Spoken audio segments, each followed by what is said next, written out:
Saudi আরব। যে দেশটির নাম শুনলে আমাদের মুসলমানদের অন্তরে আবেগ, ভালোবাসা ও মহব্বত জেগে ওঠে, কেননা এই দেশে জন্মগ্রহণ করেছিলেন সাইয়্যিদুনা হুজুর আকরাম সাল্লাল্লাহু আলাইহি ওয়াসাল্লাম এবং অনেক সাহাবাগণ। যে দেশটি একদিন ছিল হুজুর আকরাম সাল্লাল্লাহু আলাইহি ওয়াসাল্লামের আদর্শে পরিচালিত, আজ সেই দেশে কি হচ্ছে? আফসোসের বিষয়, সেই দেশে সিনেমা হল, মিউজিক ফেস্টিভ্যাল এবং বিভিন্ন কনসার্ট ইত্যাদি চালু হয়েছে। একসময় মক্কা মদিনা ছিল ধর্মীয় আদর্শ, ইসলামের রোল মডেল। আজ সেই ঐতিহ্যে বিদ্যমান বিনোদনের আমন্ত্রণ। প্রথমে শুরু হয় 2018 সাল থেকে।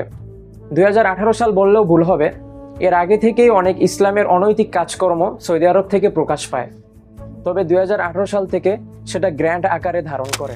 যেমন 2018 সালে সিনেমা হল চালু করা, MDL beast concert, WEE concert, music festival ইত্যাদি আরও অনেক বিষয় এরকম প্রকাশ্যে তারা চালু করে, যেটা সম্পূর্ণ ইসলাম এবং শরিয়া বিরোধী। এরপর আসি খাবারের ভয়াবহতা সম্পর্কে, যা ইতিহাসে তারা রেকর্ড করে ফেলছে। মুসলিম কান্ট্রি হিসেবে এর থেকে দুঃখজনক বা লজ্জাজনক বিষয় আর কিছুই হতে পারে না। সৌদি আরব প্রতি বছর 4 মিলিয়ন টন খাবার তারা অপচয় করে। গড়ে প্রতি নাগরিক 184 কেজি খাবার তারা ফেলে দেয়। আর গত কয়েক রমজানের রিপোর্ট অনুযায়ী রমজান মাসে তারা 22,000 টন ভেড়া এবং 444,000 টন মুরগি অপচয় করে। সৌদি আরব বছর ভিত্তিক যেই খাবারগুলো তারা অপচয় করে, সেই খাবারগুলোর খরচ $10.7 বিলিয়ন প্লাস, যা 1300 কোটি টাকার উপরে। চিন্তা করা যায়। অথচ কোরআন শরীফে আল্লাহ তাআলা বলেন, ইন্নাল মুবাযযিরিনা কানু ইখওয়ানাশ শায়াতিন, অর্থাৎ অপচয়কারী শয়তানের বন্ধু। এখানে তো আলাদাভাবে বিশ্লেষণ করে বলার মতো আর কিছুই নেই। অথচ পাশের দেশ ইয়েমেনে লাখ লাখ মানুষ একমুঠো খাবারের জন্য তারা কাঁদে। জাতিসংঘ এবং ইউনিসেফ এবং আরও অন্যান্য রিপোর্ট অনুযায়ী জানা যায়, ইয়েমেনে 2.2 কোটি মানুষ খাদ্য নিরাপত্তাহীনতায় ভুগছে এবং তার মধ্যে শিশুদের অবস্থা অনেক শোচনীয়। প্রতি বছর হাজার হাজার শিশু খাবারের অভাবে তারা মারা যাচ্ছে। অথচ সৌদি আরবে হোটেল এবং রেস্টুরেন্টে খাবার ফেলে দেওয়া হচ্ছে ট্রাকের পর ট্রাক। এত কিছু বলার পর আর কোনো কিছুই বলার বাকি থাকে না। তবে এতটুকু বলা যেতে পারে যে বর্তমানে সৌদি আরবে যে শাসন ব্যবস্থা রয়েছে, সেটা ইসলামের রোল মডেল নয়। অনেকেই কোনো কিছু হলে সৌদি আরবের দলিল পেশ করে থাকেন যে সৌদি আরবে তো এটা শুরু হয়েছে বা এটা হচ্ছে, তো আমাদেরও এটা করতে হবে।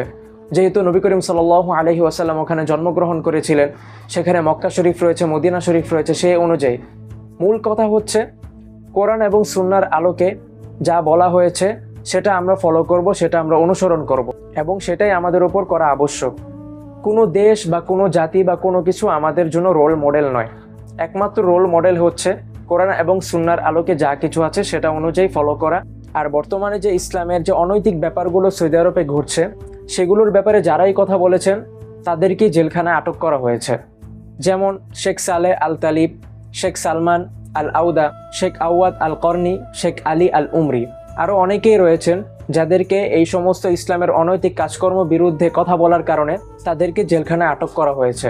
সুতরাং বর্তমানে সৌদি আরবে যে সমস্ত শাসকরা রয়েছেন, যেমন মোহাম্মদ বিন সালমান, ওনারা আমাদের ইসলামের রোল মডেল নন। তারা সৌদি আরবে পুরো শাসন ব্যবস্থাটাকে ইউরোপ কান্ট্রির মতো করে ফেলতে চাচ্ছে।